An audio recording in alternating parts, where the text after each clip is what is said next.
بسم اللہ الرحمن الرحیم۔ انسان ہمیشہ صرف اپنی غلطیوں کی وجہ سے ہی مشکلات میں نہیں الجھتا۔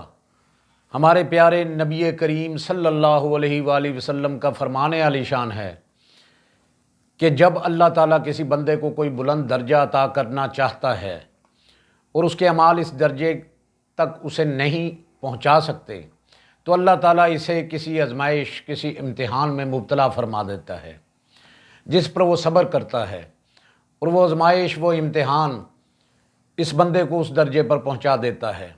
سبحان اللہ۔ یہی وجہ ہے کہ ہر دکھ سزا نہیں ہوتی، بلکہ کچھ آزمائشیں اللہ کے قرب اور درجات کی بلندی کا ذریعہ بھی ہوتے ہیں۔ اس لیے ہمیں مشکل میں اور پریشانی میں صبر کرنا چاہیے۔ صبر کریں، اللہ پر بھروسہ رکھیں، وہ کچھ بھی بے مقصد نہیں کرتا۔